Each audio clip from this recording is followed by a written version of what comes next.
नमस्कार, मैं हूं अंकुर और आप देख रहे हैं सत्य हिंदी। रूस और यूक्रेन के बीच युद्ध जारी है। इस युद्ध के कारण इन दोनों देशों के लोग तो प्रभावित हो ही रहे हैं, लेकिन अब इसका असर दुनिया के बाकी देशों पर भी पड़ने लगा है। जब इस युद्ध की बात होती है तो अक्सर कच्चे तेल और गैस की बात आती है। युद्ध के कारण इसकी कीमतों में उछाल आएगा, ये भी बताया जाता है, लेकिन इसके साथ ही कुछ और चीजें हैं जिनमें रूस और यूक्रेन का दुनिया में वर्चस्व था और इस युद्ध के कारण दुनिया उससे प्रभावित हो रही है।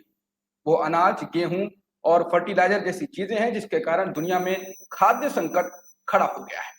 तो आइए अब खबर पर बढ़ते हैं।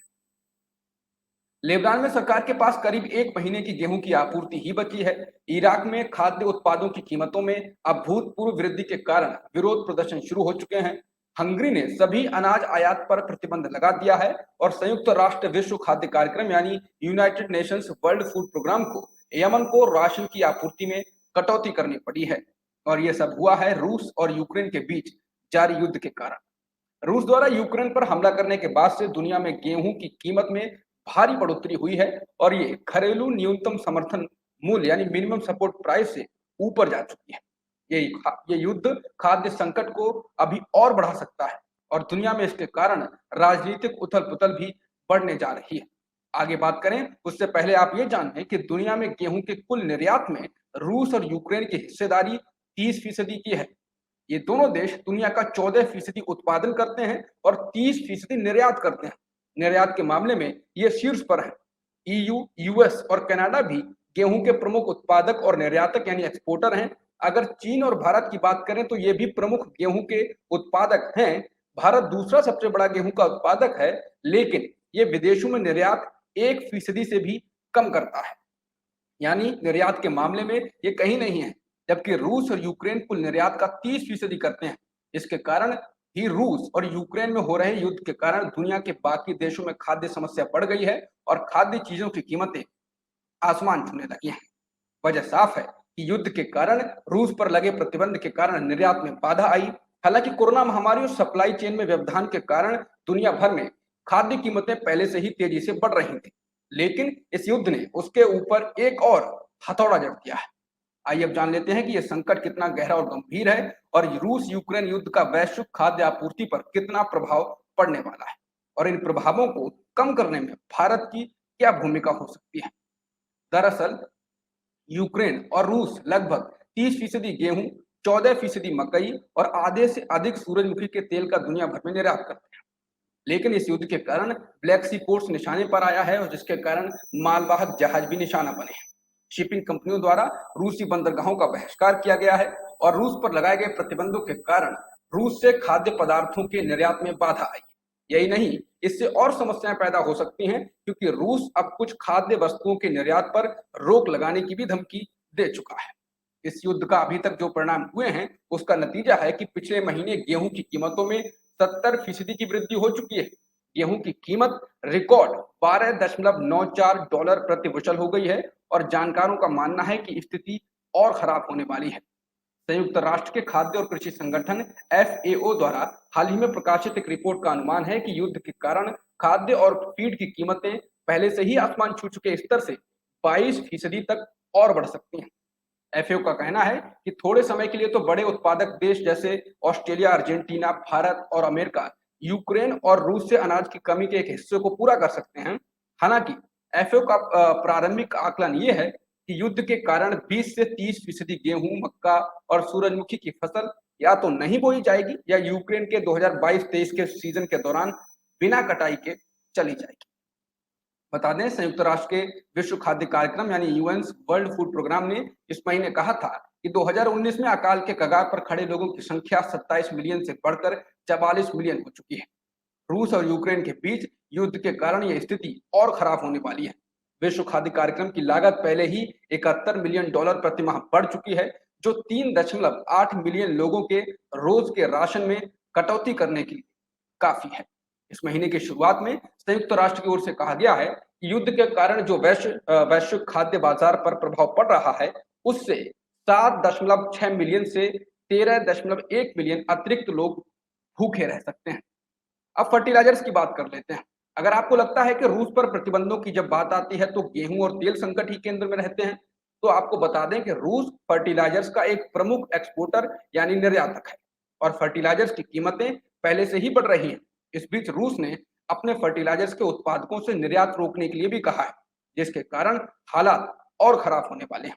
यही नहीं, युद्ध के कारण लगाए जा रहे प्रतिबंधों ने रूस के अहम सहयोगी बेलारूस को भी चपेट में लिया है, जो पोटाश आधारित फर्टिलाइजर का एक प्रमुख उत्पादक है, जो सोयाबीन और मकई सहित कई प्रमुख फसलों के लिए महत्वपूर्ण होती है। दुनिया भर में अधिकांश उर्वरकों की कीमतें यानी फर्टिलाइजर्स की कीमतें अब पिछले एक साल की तुलना में दोगुनी या तिगुनी से अधिक हो गई हैं।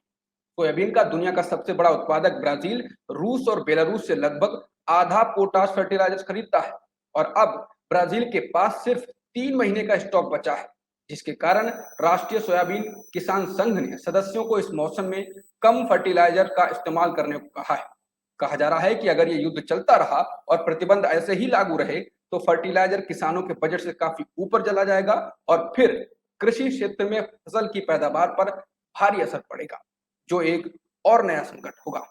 इस सारे संकट के बीच अब इंडोनेशिया ने कीमतों को काबू करने के लिए पाम ऑयल के निर्यात पर नई लिमिट्स लागू कर दी हैं।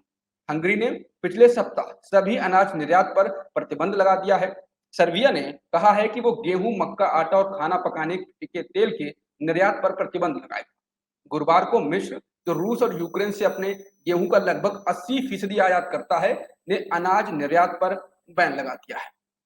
युद्ध के कारण उत्पन्न अनिश्चितताओं के साथ यूक्रेन ने मांस, राई, जई, चीनी, बाजरा, नमक के निर्यात पर प्रतिबंध लगा दिया है और गेहूं और मकई पर कुछ प्रतिबंध लगा दिए हैं।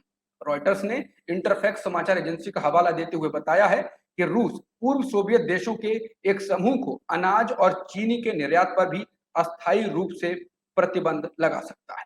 स्थिति यह है कि दुनिया का सबसे बड़ा गेहूं उत्पादक और उपभोक्ता चीन इस साल विश्व बाजारों से जितना खरीदता है उससे कहीं अधिक खरीदने की उम्मीद है, क्योंकि पिछले साल बाढ़ के कारण चीन में फसल काफी देर से हुई थी। विशेषज्ञों ने तो यह चेतावनी दी है कि आसमान छूती खाद्य कीमतें वैश्विक अशांति पैदा कर सकती हैं। 2007-8 के संकट के दौरान भी हैती से लेकर बांग्लादेश तक दंगे भड़क उठे।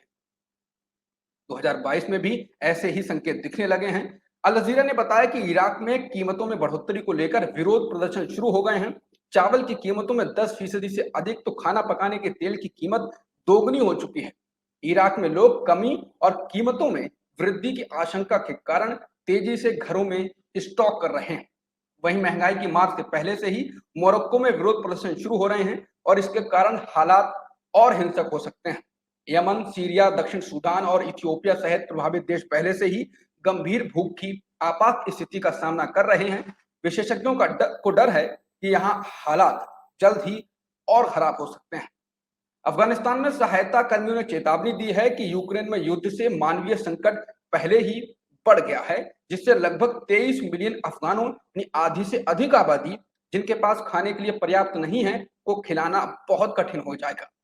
बता दें, गेहूं और अन्य कृषि उत्पादों की रूस और यूक्रेन द्वारा की जाने वाली आपूर्ति दुनिया में आसानी से नहीं बदली जा सकती है। सप्लाई चेन की कमी और कोरोना वायरस महामारी ने पहले ही कीमतों में तेजी ला दी है और रूसी हमले ने चीजों को और खराब कर दिया है। तो भारत कहां पर है? खाद्य चीजों की बढ़ती कीमतों से क्या कृषि प्रधान देश कहा जाने वाला भारत के लिए ये एक मौका है? वो भी देख लेते हैं।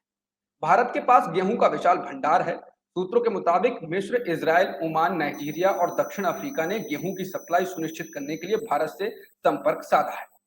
भारत दुनिया में गेहूं का दूसरा सबसे बड़ा उत्पादक है।